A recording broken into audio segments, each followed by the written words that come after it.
quase 2/3 dos alunos atualmente são do sexo masculino. São duas perguntas difíceis. Obrigado. Bom dia, Pedro Paulo. Marcela, sou eu. Eu prometi, vou fazer. Faz alguns dias que o meu mestre, Álvaro Ferreira, numa das aulas, ele descortinou a paisagem e caímos em Botafogo. E começamos a fazer um estudo espacial sobre os casarios prováveis de serem comprados para entrar em edifícios novos.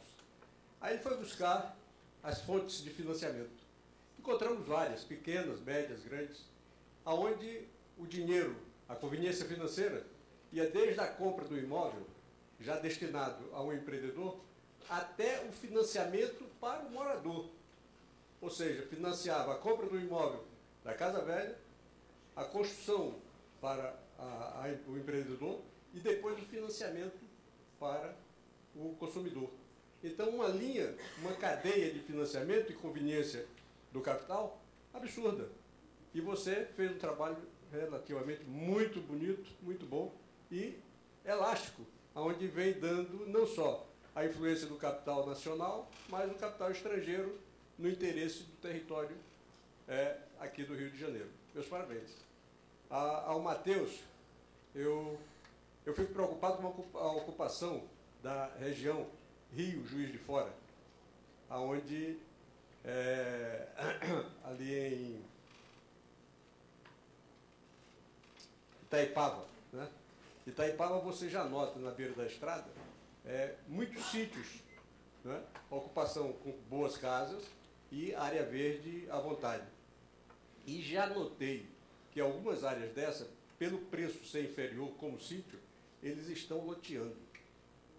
Então, o perigo da ocupação nessa linha vai ser realmente, digamos assim, volumoso nos próximos anos, devido à beleza do lugar e à conveniência de estar numa área verde e há tão pouco tempo do Rio de Janeiro. Aos demais, realmente foi uma apresentação muito boa. Não sei se você vai ter coragem de voltar para Itaboraí, né? Mas tem que voltar, né? Tá certo. Parabéns a todos. Obrigado.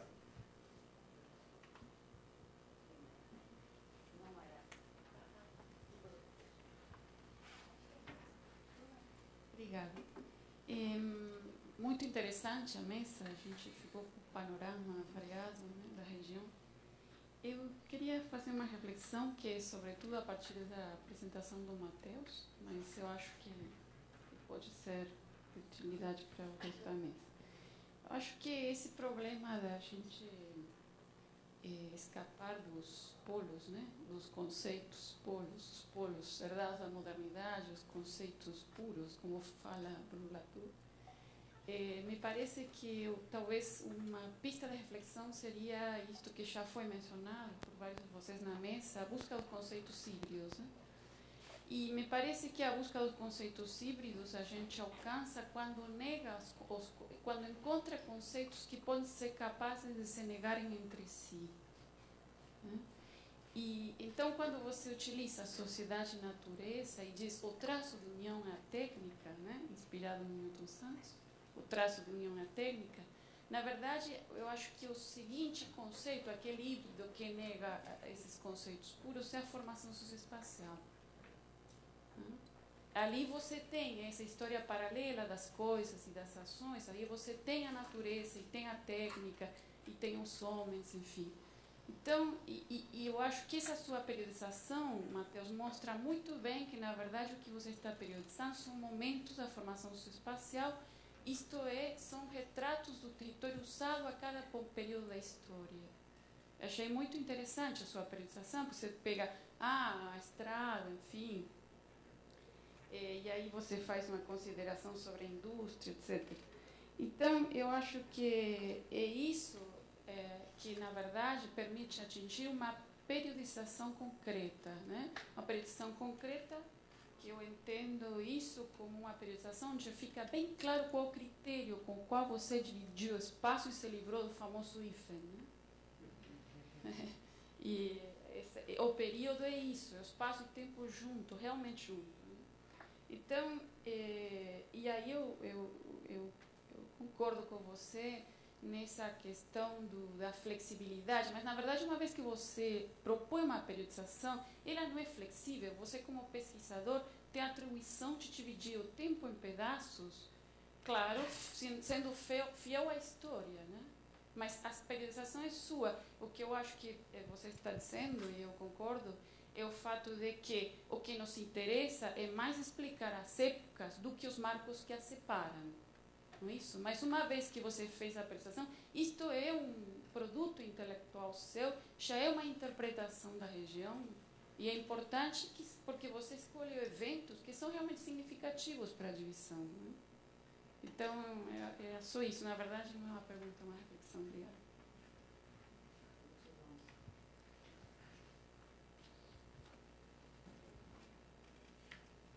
Bom dia. Eu gostei muito das apresentações, mas para equilibrar essa desproporção de género, vou concentrar, vou fazer uma sugestão à Marcela e colocar uma questão à Juliana. Claro. A sugestão à Marcela, bom, eu não quero complicar as coisas, mas quando nós falamos de financiarização, nós temos que entender as condições de financiarização. Então a minha pergunta é, você vai incluir uma análise, mesmo que muito limitada, da evolução do quadro regulatório? Porque as instituições, a legislação, a fiscalidade está mudando. E essa financiarização tem condições. E muitas vezes nós começamos a contar a história da financiarização e da sua relação com o território, esquecendo que há montante a essa alteração do quadro regulatório. Então, eu sei que nós não podemos complicar demasiadas análises, mas queria deixar esta ideia. E a Juliana era uma pergunta. E a pergunta é a seguinte. Eu não sei, não tenho qualquer ideia sobre a dimensão destas refugiadas congolesas. Isso faz toda a diferença. Porque a reterritorialização de comunidades imigrantes pode ser feita com base na reconstrução da comunidade de origem, se tem uma dimensão suficiente. Mas, se o grupo imigrante é muito pequeno, essa reterritorialização é completamente distinta. Incluso, não sei se é a questão, nós em Portugal temos grupos de refugiados que são muito pequenos, do Nepal, por exemplo. Podem ser 40 pessoas ou 50. Então, aí a tendência é para a institucionalização, isto é, essas pessoas são inseridas em instituições e não estão integradas na vida normal da cidade e do cidadão. Então, a ideia de dimensão é importante porque ela limita as condições da natureza da reterritorialização dessa comunidade aqui no Brasil.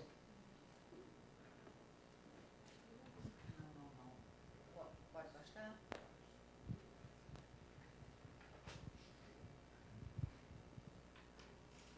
Bom, vou primeiro aqui. Não, eu gostei muito dessa sugestão e, de fato, eu tenho que me aprofundar nisso. Vou pesquisar mais.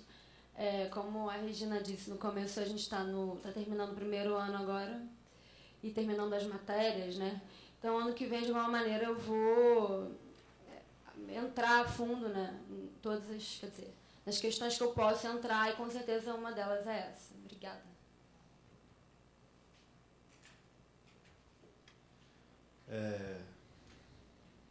De fato, é uma pergunta difícil. Eu estava brincando aqui no início da apresentação que a gente estava enrolando, a gente estava com dificuldade ali com o computador. Eu estava falando assim, não, estou enrolando porque eu estou esperando a Sandra chegar, para não dar porrada. Agora eu estou arrependido. Obrigado.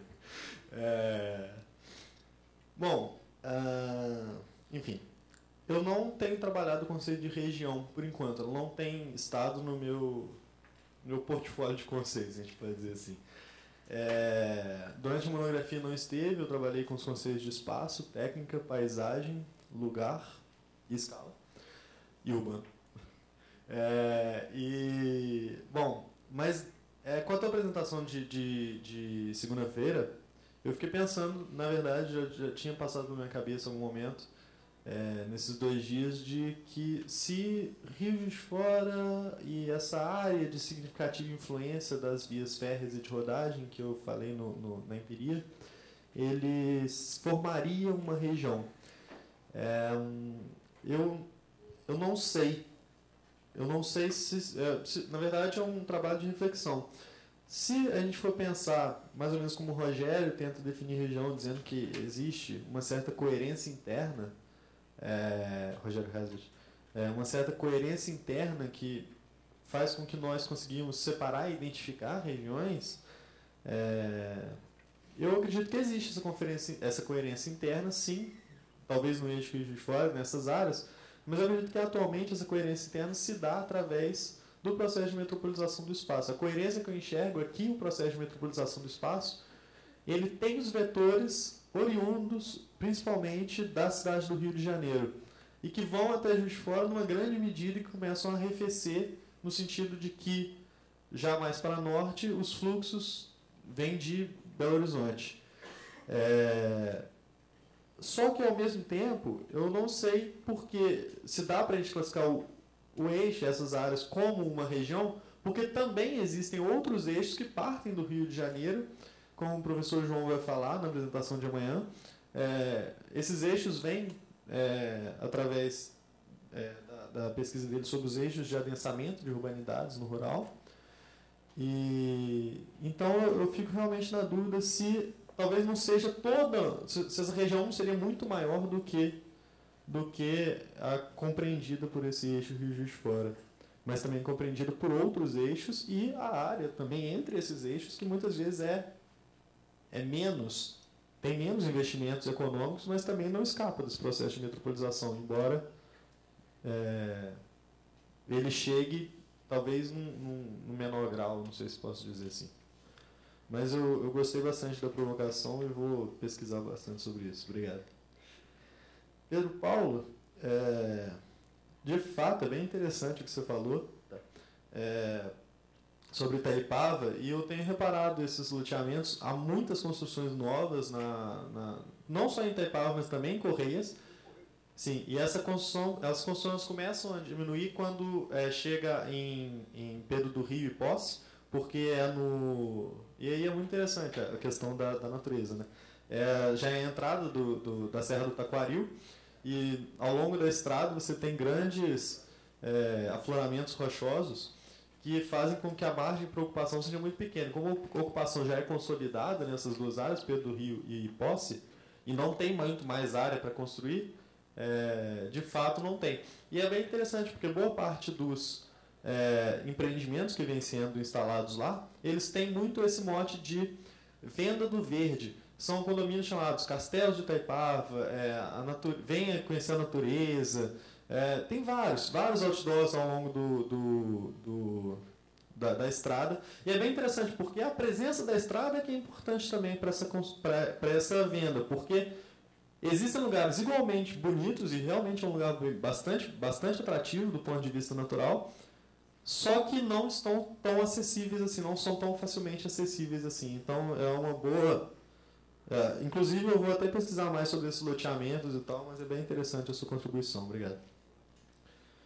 E Maria Laura, queria... de fato, é bem interessante o que você falou sobre a formação socioespacial, que de fato não tem sido um conceito sobre o qual eu me debrucei bastante, mas que de fato tem bastante sentido. E o Milton fala exatamente isso, que os marcos, eles são escolhas, e que é muito mais interessante você analisar os períodos, porque os marcos, eles são escolhas que identificam os períodos, mas os períodos, na verdade, se identificam na sua coerência interna. E eu acredito que esses 3 períodos sobre os quais eu falei, eles são períodos que possuem uma coerência no sentido de que eles são identificáveis um em relação ao outro, mas essa transição não é uma transição abrupta. Então, de fato, importa muito mais o período do que os marcos.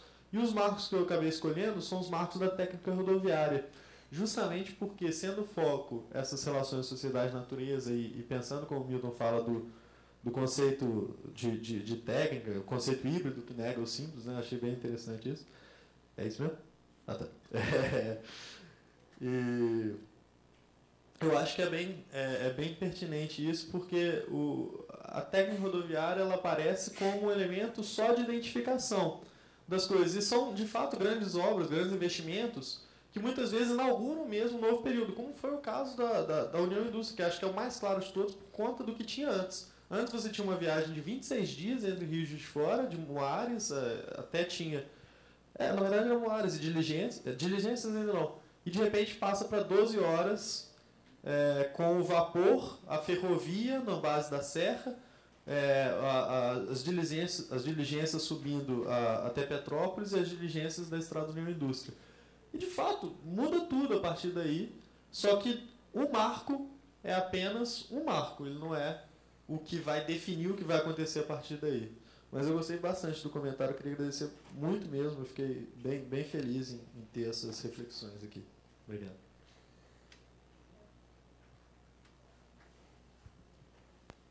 Então, pergunta do professor João.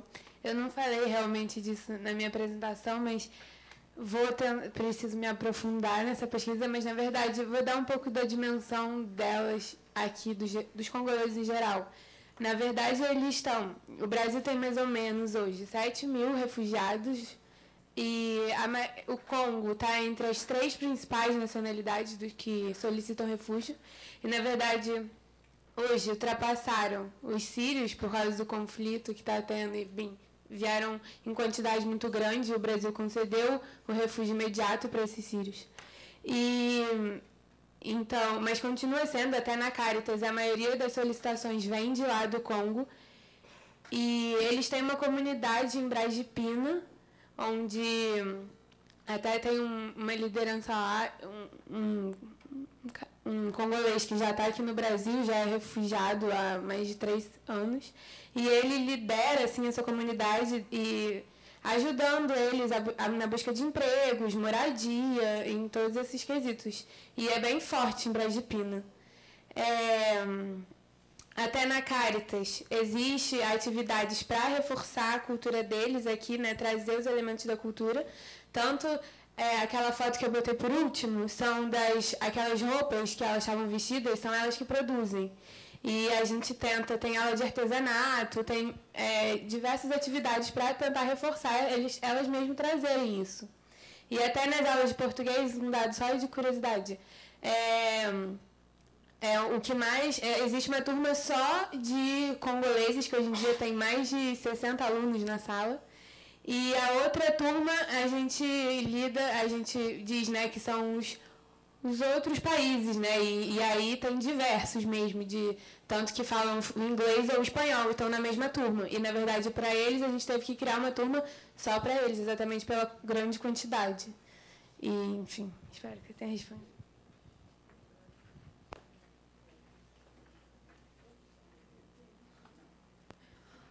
Bom, podemos... professora Sandra. Professora Sandra, não sei lhe responder. Mas é verdade. Era o contrário. Não era? É de uns anos para cá, não é de hoje não. De uns anos para cá, o masculino, para variar, esse patriarcado é um problema, né? Continua dominando. Não tenho explicação. Não tenho. Realmente não tenho. É mesmo, Eu não sei, sinceramente. E é engraçado, são os cursos de licenciatura, porque nós temos, todos têm. Não? Não sei explicar. Sinceramente, eu não sei explicar. Muito obrigada pela atenção.